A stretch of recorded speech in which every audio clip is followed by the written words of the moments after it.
Hi guys, this is Cody Sharp. I'm the owner of Sharp Guys Web Design, and today I'm going to take you through the process of trying out Prodigy Commerce. This is basically a competitor to what WooCommerce offers. They also promise to be free and have limited fees. They also say that they provide an all-in-one service. So I'm going to take it through its paces here, kind of get the feel for what's involved.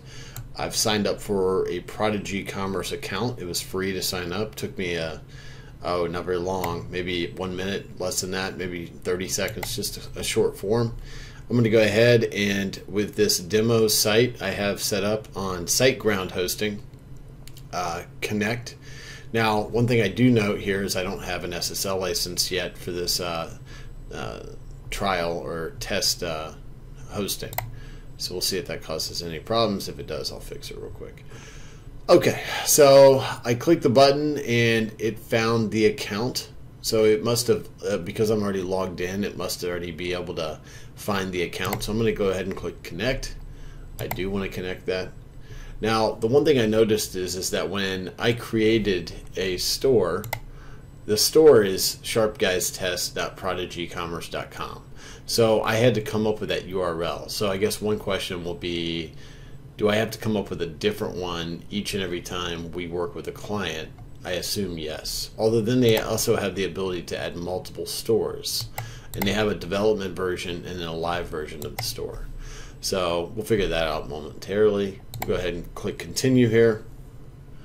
And then we will install demo content because this is for a fake company. I don't even have a website really or anything like that. So, all right. So that's if I want to do this again, which I don't need to. The API is connected. If you've used Shopify, if you've used some of the other plugins out there that allow for you to basically create shirts and sell shirts and stuff like that, this is a pretty similar process. So I don't know if I need to do this, probably not. So okay, so now let's go ahead. Now we're on the back end of my website, and here you can see the actual products.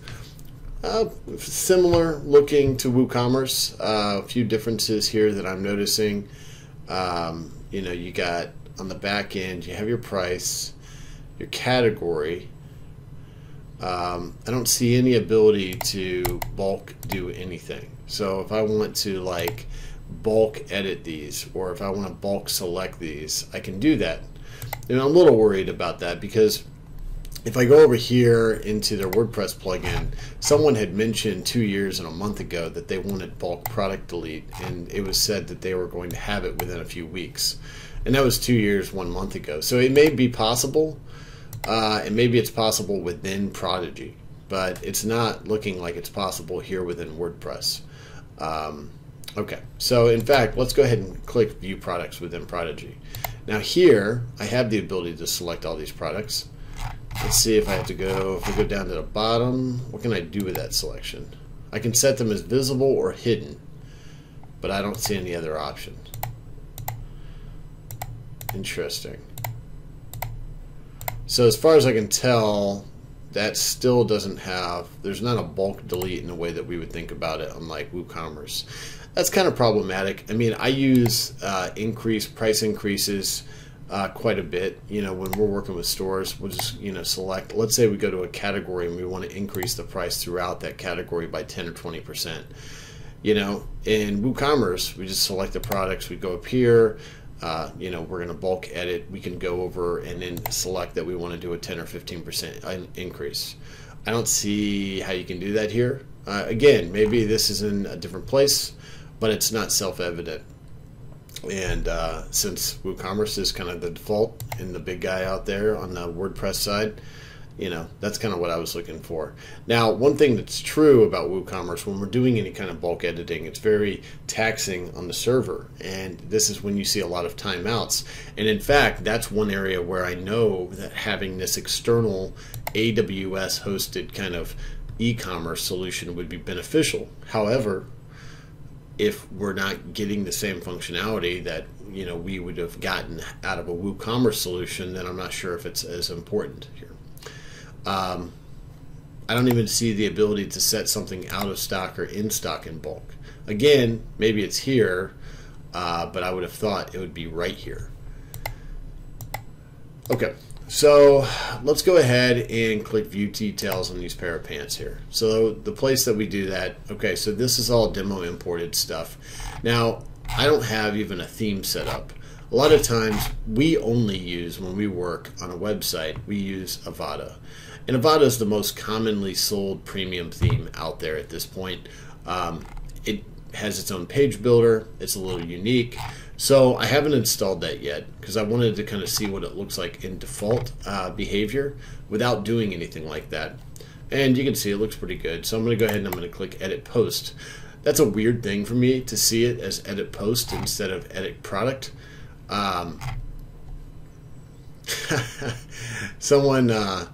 After someone made these comments, which I thought were pretty funny, this is just their demo import. After running in these saggy pants, I just wanted to crawl into a hole and die.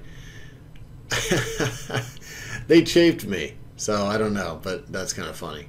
All right, so now where do I go to edit the product pricing and stuff like that? So that's strange. So as far as I can tell, there's no way to easily get to the editing of prices here within the actual e-commerce WordPress setup. Like if I click Edit Post, that doesn't do it. Edit Site is probably, this is just the WordPress editor, so that's not going to do it. Okay, so I guess you have to edit that on Prodigy, but I don't like how it's set up because a lot of times when I go to an individual product, I just want to click Edit up here at the top and then click Edit Product. And then from within that, I should be able to edit the details and the descriptions and all those kinds of things. My feel is that that kind of stuff should be editable on the front end here within WordPress, and all of it should be synced back into the Prodigy Commerce side from there. So, okay. So, okay, let's go back, and if we click Edit on Prodigy, it takes me into the pants. I guess I'm curious to see if how long it takes to make these changeable, you know, to make these updates and have them sync back. We've got all the variations here.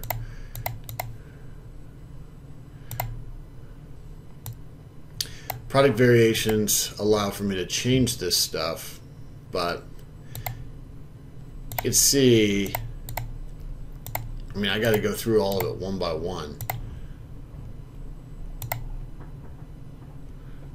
So when I track inventory, okay, so then it gives me the ability to add in a specific number.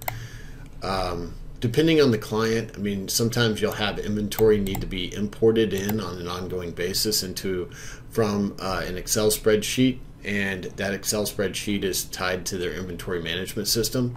So it doesn't, I don't see any way of easily doing that, because if this information is not stored within WordPress and it's only stored here within the Prodigy Commerce setup, I do wonder about that. I do see here that you have the ability to cross-sell and stuff similar to the default settings.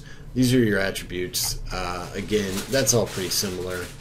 I know that taxes is handled by the system, which is nice because it is kind of a pain to handle all your taxation and stuff like that. It's not something that's easily handled by WooCommerce, although they've tried to do that by using some different plugins that are now a part of their core company. In general, it just feels a little bit limited, and I don't know why. You know, like if I go ahead and let's say I'm going to, let me go ahead and, I don't know, we'll just have, we'll add this picture here of me and my team here real quick, and just, I like how it auto crops the picture if it all works. That's nice. So it auto crops the picture into the right size. So when I click save here, and now when I go to these pants, I'm wondering if it's auto synced with that picture or if you have to resync everything in order to see that. Because I think I did just, yeah, there it is. So yeah, I don't see anywhere that it actually auto syncs. So maybe I have to go into the back end of the website. Prodigy settings, sync, or maybe I needed to do update store. This does all stuff. All right, so now we'll go back and I'll look again. Are my pants synced now? To include that picture? Yeah. All right, so that's not too hard to sync. And I did see it auto basically makes it the right size, which is nice.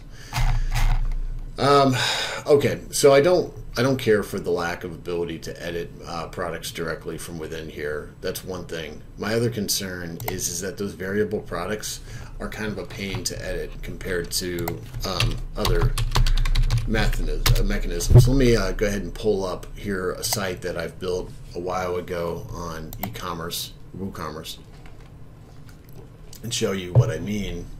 If you go, and this is connected with Printful, if you go to products here and you want to see a product back end, let's say this hat, the hat is going to have just the individual version, and then any variations, you can see how easily I can go to all of these and all of the information's in one single screen. I feel like what I was doing here is like I click on it and then I go down to the variable products. Oops. Where are they? I totally missed it. This is making it look longer than I intended it to. Oh, okay. So options for variants. Yeah, so these are, this one must not come with variants or something. Let's go back to the pants. Yeah, that was the problem. It just didn't have options for variants set up. All right, but so if you go in here, you have your options, you have all your variants right here. You see how like all of that's already built out on the e-commerce platform I was just showing you with WooCommerce. It's in one single screen. So you get your weight, your stock status, your regular price, your SKU. All of this, it takes like 2 seconds and it all opens up for khaki. I've got my picture right here. Here I have to click on it, click edit, then I've got to go to price and type that in. I guess I've got my SKU, my inventory, but now my picture is not here. So is there no individual pictures for different variants? That's what it looks like. Most of this stuff is really the same. I don't see another area for a different description. So sometimes you'll want a different description, especially if it's like clothing and stuff like that, and the variations are based on something other than, sizing. Some clients do want variables. So I have a client, for example, what they had is they sell something they sell like 1,000 of something, and they want to put their like per piece cost in the description. Like I don't see a way for doing that here because the variations don't include things like that.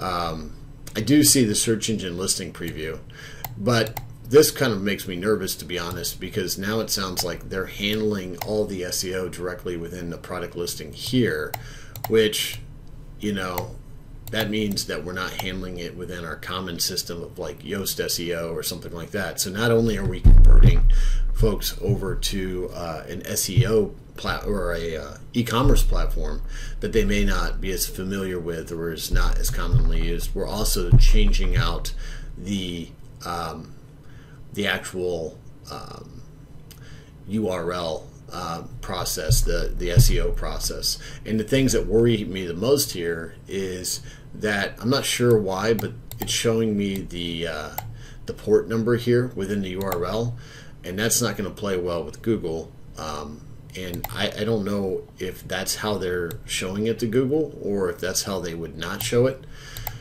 Also, what if I don't want Prodigy-product? I mean, that doesn't help me with my URL structure whatsoever. So I wonder if that's changeable. I do also kind of have a concern here around, oh, I do see connect images. So, okay, so I just missed it. It was here, and the same thing. I can have different products images for these. So it's one of those things where it probably comes easier when you get used to using it, but when you're just kind of used to a certain thing. I will mention there are a couple of other things here that I usually use, and I don't know if those are as easily attained or if they're even necessary. I think that they probably are done in other places, but you just get used to a certain way of doing things. So I see shipping and taxes is here, right? So we've got your different shipping mechanisms. It requires shipping and doesn't require shipping, all those kinds of things. And really, that's a very similar thing. We talked about the same thing, like stock management and stuff like that. But what I also see is, with WooCommerce, you have simple products, which are very basic, and then you've got group products, and affiliate products are not really something that I worry about. But I do see a lot of times people needing the ability to sell downloadable products or virtual products. And those would be something around the lines of like music, or it could be that they're selling PDF versions of books, like ebooks and stuff like that. It can monitor how many times a file has been downloaded, expiration dates, all those types of things. And with the limited product listings, I'm just not sure if all those are options. When I go to create a product, I don't see the ability to do digital products or downloadable products or something like that. And it just kind of goes into one of those things I'm worried that would be a limitation for some clients. Not the majority. The majority are selling stuff like this, just one-off stuff like that, but just something to kind of keep in mind. So I do see the ability now to delete products. I had mentioned that earlier, but again, I only really see the ability to delete one product at a time, not the ability to delete all of them.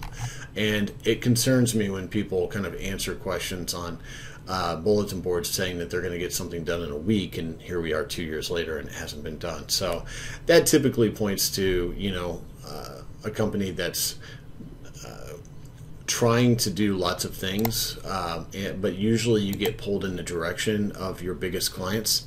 And so when you're not one of the biggest clients, you kind of have to just wait for other people's problems to get solved.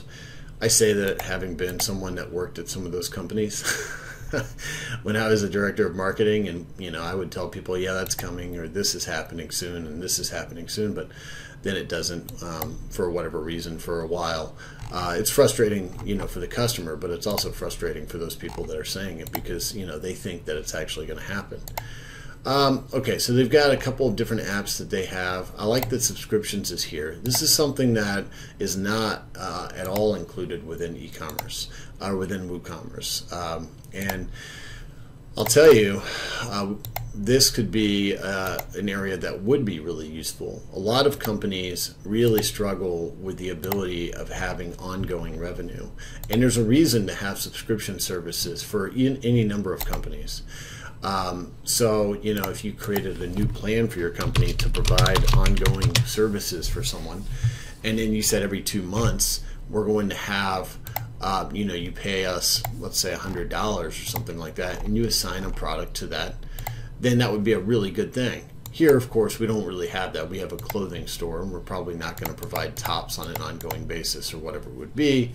This is exactly why it doesn't make sense to have a subscription service to me without having digital products, digital services, virtual products. Because if you're doing a subscription service, you're probably not going to be sending out apparel on an ongoing basis as part of that.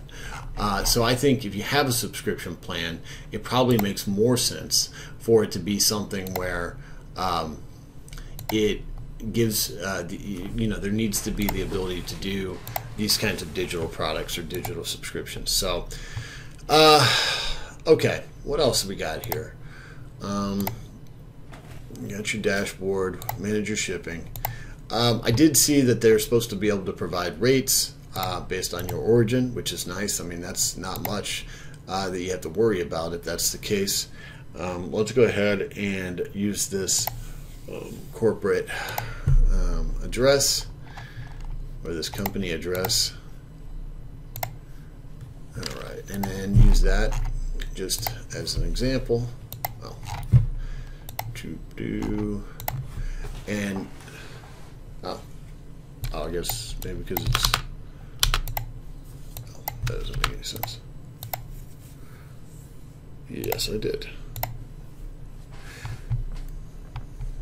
Okay. And then you can activate USPS by stamps.com. So that's nice that they have all that kind of ready to go and activated for USPS. It really is. Because a lot of times this kind of stuff gets to be a mess. And then they also have FedEx and UPS and DHL. All that's nice and helpful. So the way that they make their money, this is my understanding, is that they charge a transaction fee and then they set a base rate, so 2.9%. So whether or not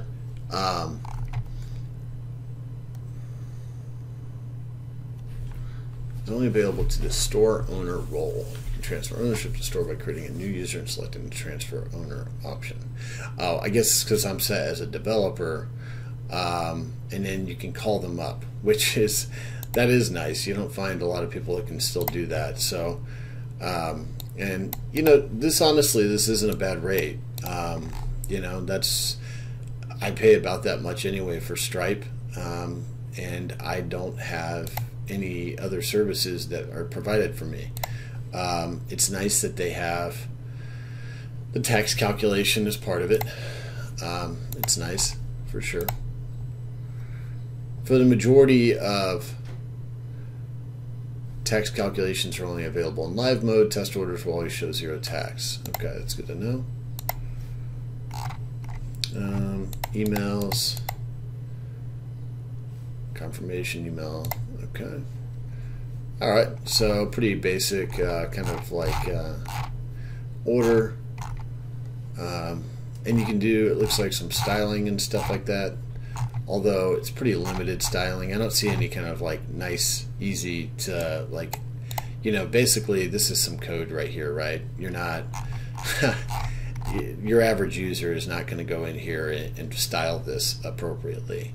And even most developers just want to have little boxes these days that have the colors that we can select and stuff like that. I'd like to see, here it is, let's see.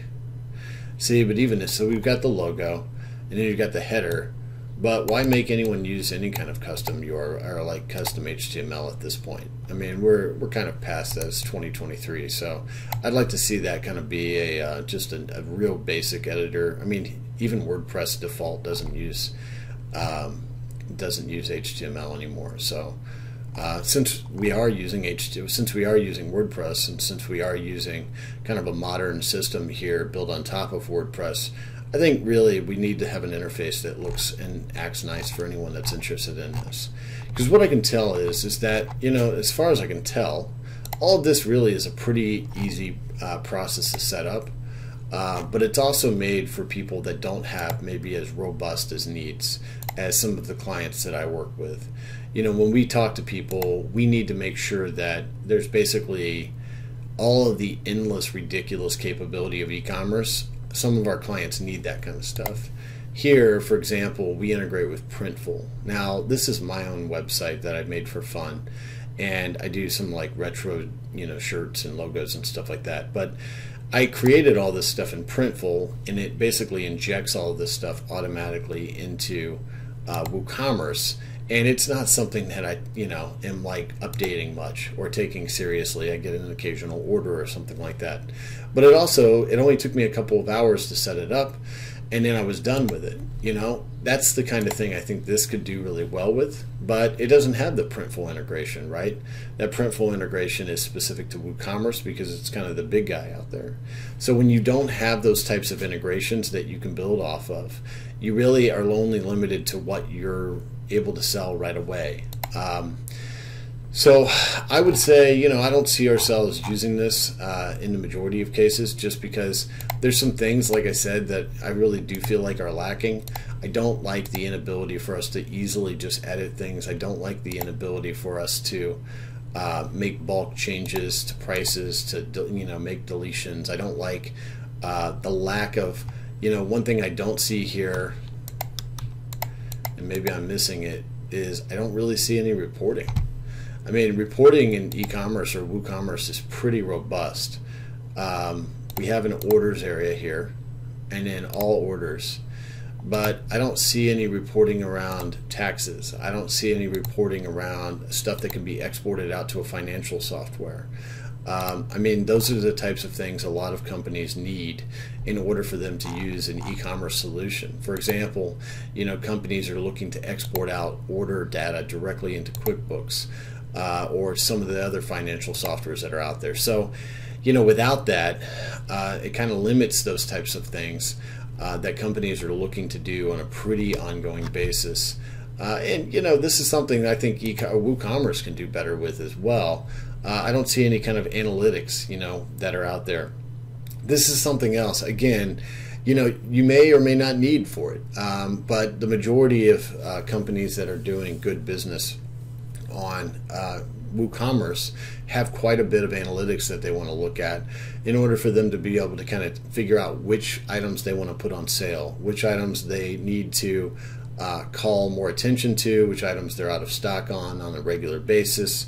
All that kind of data that they can drill down into. So I would just say, as far as I can tell, a simplified version of WooCommerce, lower cost because it's all inclusive of the types of functionality that you could get out of an e-commerce solution, but also with the less